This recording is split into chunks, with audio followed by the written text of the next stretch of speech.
Ray. What do you want to do tonight? Same thing we do every night, Pinky. Try to take over the world. Stop seeing poverty as a problem and treat it as a challenge. Most wealthy people have to overcome it at some time in their lives. You don't have to make millions overnight. Just start making a bit more and more each day. Number 11. Watch out for those old patterns of affirming poverty. For example, don't steal paper clips from the office. Anyone who's truly wealthy wouldn't need to. Feel good about paying bills. They're from people who believe that you can pay. They're more symbols or affirmations of wealth. Number 12. Stop wasting time on unimportant things. Figure out what's most important to you and prioritize your life accordingly. I used to get caught with this one. Let's say your time's worth $100 an hour. Spending 2 hours calling round trying to get a lower price on something of $50 is bad money and time management. Number 13. Write down good ideas as soon as they come to you. Very few people actually bother to do this. Keep a pen and paper handy or a pocket tape recorder. That way you won't be discarding your genius. Sometimes one idea could make you $1 million. For example, if you ever had an idea for a product or service, a few months later you see it being marketed by someone else. What's the difference between you and them? They took action. They made a note of their idea and then they went out and did something about it. 14. Regularly practice the positivity techniques. For most people, opportunities to become wealthier present themselves every day without being leapt upon or even noticed. By practicing the techniques again and again, you're conditioning yourself to focus on wealth. Financial success is simply a matter of holding certain beliefs and religiously practicing certain actions consistently. Very few multimillionaires get to be rich by accident. They do it by certain ways of thinking and behaving in the world. Now it's your turn. 15. Make sure you pay yourself. Now, this may sound obvious, but you'd be surprised how many people pay everyone else and don't get around to paying themselves. They fear there won't be enough to go round, and by leaving themselves to last, there isn't. In fact, you could even go one step further and pay yourself first. Every month, write yourself a check. That way you'll unconsciously adjust your spending and make different choices so that there's some money left for you. 16. Know your weaknesses. Everybody knows what they're good at, but not everyone's good at admitting their limitations. A friend of mine's father suffered from this. He was a highly creative man, but not a skilled businessman. He made a lot of money from his creative work and lost nearly all of it through bad business deals. He loved the business he was in, but overstretched himself, thinking he could do everything. As my friend said on the matter a few years later, just because you like food doesn't mean you should be running a restaurant. There's some things I'm not good at, so I can either spend time and effort mastering them or hire someone else to do them. Number 17. Get in touch with your passion every day. I remember years ago when I first got interested in hypnosis, one of the old stage performers I was learning from was a salesman.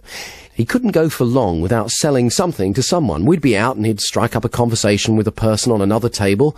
He'd find out their needs and offer to sell them what it was that they wanted. Often he didn't even have it.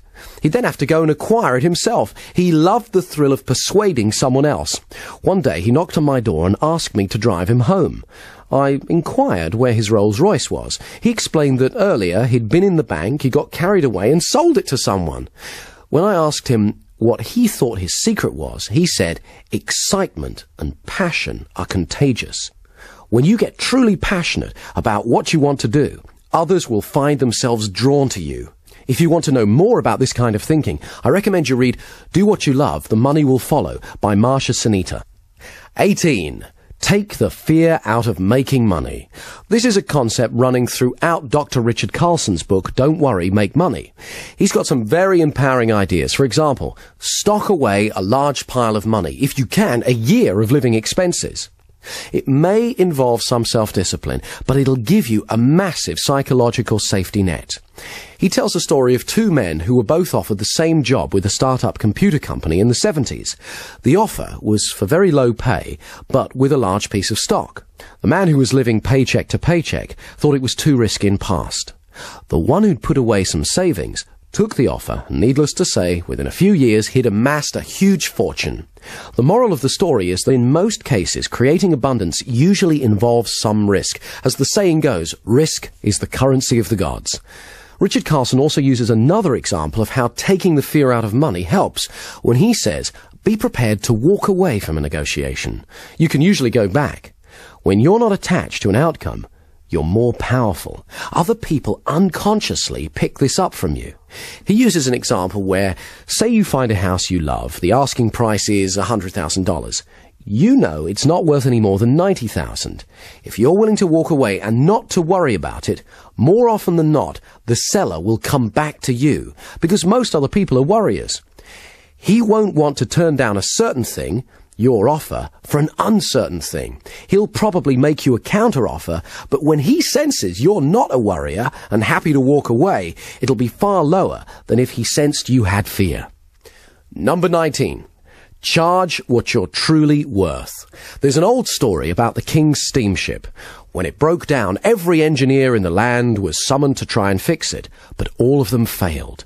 Then, one little old man said that he could do it, but he wanted $300. The king agreed, and the little man took out a tiny screwdriver, turned one screw, and the steam engine began working perfectly. $300, please, said the little old man. The king, looking rather dismayed, exclaimed, $300 for turning one screw? No, replied the little man. $1 for turning the screw, $299 for knowing which screw to turn. Some people are frightened to charge what they're really worth because they fear they won't be in demand. But this strategy can keep you falsely overworked rather than giving you more money for doing less and having more time to concentrate on other ways to create abundance. Remember to reevaluate from time to time your real worth. And finally, number 20, keep going. Every successful person at some stage has to go through the frustration barrier. Colonel Sanders, who started Kentucky Fried Chicken, is a famous example. When he reached retirement age, he looked at his Social Security check and thought, I need to make some more money.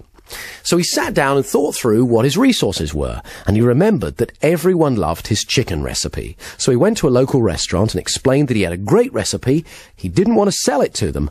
All he wanted was a royalty each time they used it. Of course, they weren't interested.